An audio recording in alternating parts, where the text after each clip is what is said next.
రెండు తెలుగు రాష్ట్రాల్లో భారీ వర్షాల కారణంగా వరదల ఉధృతి బాగా పెరిగి లోతట్టు ప్రాంతాల్లో ప్రజలను ముంచెత్తుతున్నాయి. ప్రజలకు మనుగడ లేకుండా, కంటి మీద కునుకు లేకుండా, ఉండటానికి నివాసం లేకుండా నీటిలో ఉండేటట్టు ఈ వరదలు చేసేసాయి. నాది అనుకున్న ప్రతిదీ ఈ నీరు నాశనం చేసేసింది, ముంచెత్తేసింది. అయితే ఇక్కడ నా మతం, నా కులం అని మొత్తుకునే కొందరు, లేకపోతే నా దైవం అని కొట్టుకునే కొందరు, వీళ్ళు కనబడడం లేదు. అసలు వాళ్ళు ఎటు పేరు అర్థం కావట్లేదు. లేకపోతే అందరినీ కాపాడమని ఆ నీళ్ళల్లో కుంకుమ, పసుపు వేసుకుంటూ ఏదో అర్థం కాని మంత్రాలు చదువుతున్నారు. ఇంకొకరేమో ప్రార్థనలు చేస్తున్నారు. కానీ ఈ కుంకుమ, పసుపు నీళ్ళల్లో వేస్తే మునిగిపోయే ప్రాణాలని కాపాడలేకపోతున్నాయి. ఈ ప్రార్థనలు కూడా, ఈ నమాజులు కూడా ఏ ఒక్క జీవిని కూడా ఆ నీటి నుంచి కాపాడలేకపోతుంది.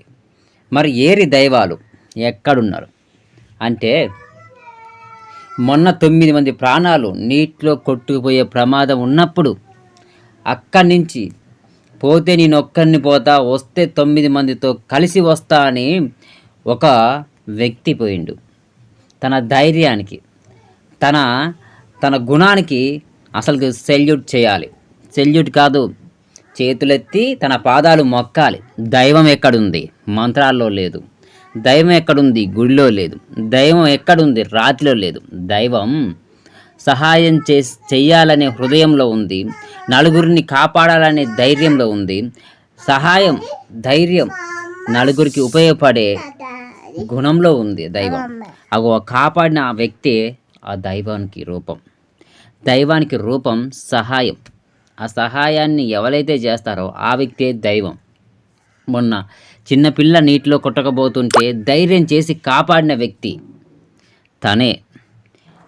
కాపాడే ఆరాధనగా, కాపాడే దైవంగా మనం భావించాలి తప్ప ఈ కులాలు, మతాలు, రూపాలు, రాతికి చెక్కిన రూపాలు కాదు దైవాలు. వీటితో కొట్టుకోవడం కాదు. ఏ దైవము ఇప్పుడు వచ్చి కాపాడింది లేదు. మనిషిలో కాపాడే గుణమే, మనిషిలో సహాయం చేసే గుణమే, మనిషిలో మానవత్వమే, మనిషిలో మంచితనమే దైవం లెక్క భావించాలి. ఇప్పుడు ఏ దైవమో,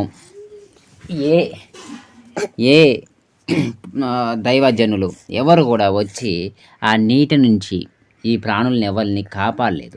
కాపాడిందల్లా సామాన్యులే, సహాయం చేసే గుణం ఉన్న వ్యక్తులే. వాళ్ళ రూపంలోనే దైవం ఉన్నాడు, వాళ్ళ హృదయంలోనే దైవం ఉన్నాడు. అదే మానవత్వం, అదే దైవత్వం.